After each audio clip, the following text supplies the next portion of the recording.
Bogura press ক্লাবকে আমরা সবসময় সহযোগিতা দেওয়ার জন্য ইনশাল্লাহ প্রস্তুত রয়েছি। আমাদের লালু ভাই বলেছেন যে উনি সবসময় সহযোগিতা করবেন বগুড়া প্রেস ক্লাবকে, আমরাও বগুড়া প্রেস ক্লাবকে সহযোগিতা করতে চাই। অনেক সাংবাদিকরা নির্যাতিত হয়েছেন, লাঞ্ছিত হয়েছেন, গুলি খেয়েছেন, তাদেরকে হত্যা করা হয়েছে। কাজেই আজকে তাদের দেশ গড়ে অবদান অনেক তাদের। আমরা বলতে চাই যে আমরা যাদের রক্তের মধ্যে দিয়ে আমরা এই দেশটাকে আমরা ফ্যাসিস্ট মুক্ত করতে পেরেছি, সেই সব শহীদদের আমরা শ্রদ্ধা করে স্মরণ করি। যারা এখনো আহত আছেন, যারা সুচিকিৎসা বঞ্চিত, তাদের সুচিকিৎসার জন্য আমরা সরকারের কাছে নিবেদন করি এবং আল্লাহ পাকের কাছে আমরা প্রার্থনা করি দ্রুত আরোগ্য যাতে তা হতে পারে। সেজন্য আমরা পাশাপাশি এটি বলতে চাই, আমরা ফ্যাসিস্টের বিরুদ্ধে যেভাবে ঐক্যবদ্ধ হয়ে আমরা আন্দোলন করে ফ্যাসিস্ট সরকারকে উৎখাত করেছি, ছাত্র জনতা এবং সর্বস্তরের মানুষ ঝাঁপিয়ে পড়েছিল, তেমনি এই বাংলাদেশকে বিনির্মাণ করার জন্য আমাদের সকলকে ঐক্যবদ্ধ হতে হবে। ঐক্যবদ্ধের কোনো বিকল্প নেই। আমরা আজকে বিভিন্নভাবে আমরা দ্বিধামুক্ত আমরা লক্ষ্য করছি। আজকে আমরা দেখতে পাচ্ছি এই ৭১-এর যেমন স্বাধীনতা যুদ্ধ হাইজ্যাক হয়েছে, এই ২৪-এর এই গণ অভ্যুত্থান হাইজ্যাক করার চেষ্টা হচ্ছে। কেউ বলছে আমরা করেছি নেতৃত্ব দিচ্ছি, কেউ বলছে আমরা করেছি নেতৃত্ব দিচ্ছে, কিন্তু একজন ঘর থেকে একজন গৃহবধূ বের হয়ে যে রাস্তায় বেরিয়ে আসছে, তার অবদান কি আপনার চেয়ে কম নাকি? তার অবদান সবচেয়ে বেশি। এবং এই গৃহবধূরা, এই ছাত্ররা, এই শিক্ষকরা এবং এই তার পিতা, ভাই বন্ধু যারা রাস্তায় বেরিয়ে এসছে, তাদের জন্য আন্দোলন সফল হয়েছে। জুলাই আগস্টের আন্দোলন,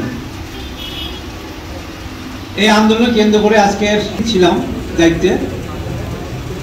আমাদের আজকে প্রধান অতিথি ছিল। এই ধরনের অনুষ্ঠান আমরা করতে পারিনি। এই একটা অভ্যুত্থানের পরে তার ফটোগুলি সংগ্রহ করে একটা চলচ্চিত্র ব্যবস্থা করা এবং বগুড়ার মানুষ অনেকে হয়তো ঘর থেকে বের হয়নি, কি হয়েছিল জানে না, সেই ছবিগুলি নিয়ে আজকে যে প্রদর্শনী হচ্ছে, এই প্রদর্শনীর মাধ্যমে আমি মনে করি যে একটা বগুড়ার জন্য একটা অনেক কিছু পাওয়া। কারণ কথা আছে যে ছবি কথা বলে। আমরা দেখছি ছবিগুলি, আর সেদিনের কথাগুলি মনে পড়ছে যে এই ছবি তো এই দিনই আমি দেখেছিলাম এবং এইগুলি ঘটনা হয়েছিল। এই যে ব্যবস্থা করেছে, এই জন্য আমি বগুড়া প্রেস ক্লাবের যারা ব্যবস্থা করেছে তাদের ধন্যবাদ জানাই। আসলে দেশে একটি ঘটনা ঘটে যায়, এগুলি স্মৃতি রাখা দরকার। আমাদের এই স্মৃতিগুলি আমাদের ছেলে মেয়ে যারা ছোট আছে এখন বা জন্মগ্রহণ কারো করেনি, যারা জন্মগ্রহণ করবে হয়তো 10-15 বছর এই ছবিগুলো দেখতে পাবে, এই কাহিনীগুলি শুনবে, ভিডিওগুলো দেখবে। তবে হয়তো তাদের চিন্তা থাকবে যে দেশে কি হয়েছিল, কারা এই অশান্তি করেছিল এবং কারাই আজকে দোষর হিসেবে কাজ করেছে। আমার মনে হয় যে আমরা যাদের এই দেশকে যারা ভালোবাসে এবং যারা প্রাণ দিয়েছে, এই দেশের জন্য প্রাণ দিয়েছে, তাদের আগে আমাদের স্মরণ করা উচিত এবং তাদের জন্য দোয়া করা উচিত। আমরা অনেক দোয়া করেছি, বিভিন্ন মসজিদ মন্দিরে দোয়া হয়েছে, আমাদের প্রেস ক্লাবে হয়েছে। আমরা আশা করি তাদের যেন সেই কবরস্থানে গিয়ে তাদের পরিবার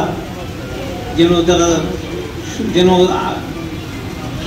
মানে কবরে যেন ভালো থাকে, এটাই কামনা করা। যেন সর্বাপেক্ষা জনপ্রিয় যে মেয়র ছিলেন বিজন করে বাদশা ভাই এখানে উপস্থিত হয়েছে প্রধান অতিথি হিসেবে। কারণ আমি একটা খালি স্টাডিজ দিয়ে তিনি যে জনপ্রিয় বা প্রেস ক্লাব একটা উন্নয়নের রাস্তায় তুলে দিয়ে এসছেন মাত্র 3.5 বছরের মধ্যে, সেটা বলতে চাই। আমার বলতে দ্বিধা নাই। সেটা হচ্ছে যে উনি যখন দায়িত্বভার নিয়েছিলেন তখন পৌরসভার বার্ষিক বাজেট ছিল 32 কোটি টাকা, আর উনি যখন এর দায়িত্বভার ছেড়ে আসলেন তখন সর্বশেষ যেটা বাজেট দিয়ে এসেছিলেন সেটার বাজেটের পরিমাণ ছিল 200 কোটি টাকা। উনি যদি 5 বছর থাকতেন 271 কোটি টাকা। এটা যদি আমি 5 বছর থাকতেন, শেষ বাজেটটা হয়তো উনি 500 কোটি টাকা নিয়ে যেতে পারতেন। এত কর্মঠ এবং জনপ্রিয় উনি মেয়র ছিলেন। ডেভিয়েশনটা খুব বেশি ছিল বগুড়া পৌরসভার প্রতি এবং মন্ত্রণালয় থেকে উনি চেষ্টা করছেন সর্বোত্তম আরো পরিষ্কারের জন্য বিভিন্ন বাজেট নিয়ে আসার জন্য। কাজ শুরু হয়ে যাবে কিছুদিনের মধ্যেই। ইতিমধ্যে অনেক কাজ করেছেন। সেই জনপ্রিয় মেয়র এখানে উপস্থিত আছেন, আমি তাকে ধন্যবাদ জানাই। প্রধান হিসেবে উপস্থিত হয়েছেন। আপনারা জানেন ৩৬ জুলাই স্মরণে যে ফটোগ্রাফিতে অংশগ্রহণের যে একটা তালিকা রয়েছে আমাদের সাংবাদিকদের মধ্যে, বাইরের যারা রয়েছেন তাদের তো রয়েছেনই, তাদেরও নাম হয়তো আমি ওইভাবে আমরা বলতে পারবো না। নাম জানা অনেক মানুষ করেছেন, তাদেরকে ধন্যবাদ জানাচ্ছি, অভিনন্দন জানাচ্ছি। আমাদের বগুড়া প্রেস ক্লাবের সম্মানিত সভাপতি সাহেব রেজাউল হাসান রানু ভাই এখানে ছবি দিয়েছেন, তার ছবিটিও প্রদর্শিত হচ্ছে। ছবি প্রদর্শিত হচ্ছে শাহ আলম শেখ মুক্তার, নিশাত আহমেদ, আলী হায়দার মিঠু, আল মুমিন, আমিনুল মুমিন স্বচ্ছ, ফেরদৌসুর রহমান, প্রতীক ওমর, সাব্বির হাসান, স্মৃতি সঞ্চয়িত অর্থী, কামরুজ্জামান, আল মুমিন, আব্দুর রহিম, আসাদুল্লাহ ডিউক, সিরাজ, শাহিন, জহুরুল ইসলাম, রাহাত আহমেদ রিটু, শফিকুল ইসলাম শফিক।